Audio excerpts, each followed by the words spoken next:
సంక్రాంతి సందర్భంగా ఏపీ ప్రభుత్వం పలు కీలక నిర్ణయాలు తీసుకుంది. కొన్నేళ్లుగా వేర్వేరు వర్గాలకు చెల్లించాల్సిన బకాయిలు 6,700 కోట్లు విడుదల చేయబోతున్నట్లు ప్రకటించింది. ఆర్థికంగా ఇబ్బందులు ఉన్నప్పటికీ ప్రజలకు మేలు చేసే ఉద్దేశంతోనే ముందుకు సాగుతున్నట్లు వెల్లడించింది. ఆర్థిక శాఖపై సమీక్ష నిర్వహించిన సీఎం చంద్రబాబు 519 కోట్ల రూపాయల జీపీఎఫ్ పెండింగ్ బకాయిలు, సిపిఎస్ కు 300 కోట్ల రూపాయలు, టీడీఎస్ కింద 260 కోట్ల రూపాయలు, ఫీజు రియంబర్స్మెంట్ 788 కోట్ల రూపాయలు విడుదల చేయనున్నట్టు తెలిపారు.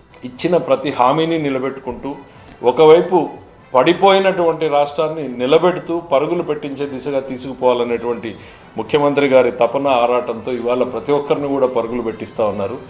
అందులో భాగంగానే జరిగినటువంటి రోజు సమీక్షా సమావేశంలో ఎన్నో వర్గాల ప్రజల ఆశలు. ఎటువంటి కోడింగ్ టెక్నికల్ నాలెడ్జ్ అవసరం లేకుండా ఇప్పుడు మీ ప్రొడక్ట్స్ని షాపిఫైలో లిస్ట్ చేసుకోవచ్చు. అదెలాగో తెలుసుకోవడానికి ఇప్పుడే ఫ్రీడమ్ యాప్ని డౌన్లోడ్ చేసుకోండి. ఆకాంక్షలకు స్పందించాల్సినటువంటి అవసరం ఉంది అని ఈరోజు దాదాపు 6,700 కోట్ల రూపాయల నిధుల్ని వివిధ వర్గాల ప్రజానీకానికి విడుదల చేసే నిర్ణయాల్ని ముఖ్యమంత్రి గారు తీసుకోవడం జరిగింది.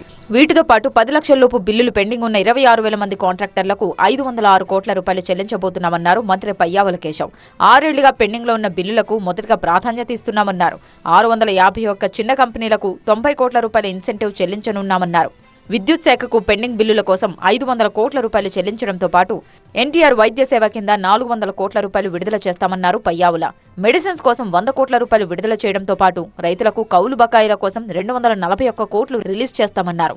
కాంట్రాక్టర్లకు సంబంధించి దాదాపు 586 కోట్ల రూపాయలు అవుతుంది. సో దాన్ని కూడా విడుదల చేయడం జరుగుతూ ఉంది. చిన్న కాంట్రాక్టర్లు 5 లక్షలు 10 లక్షల లోపు ఉన్న వాళ్ళందరినీ కూడా క్లియర్ చేయాలనేటువంటి నిర్ణయం తీసుకోవడం జరిగింది.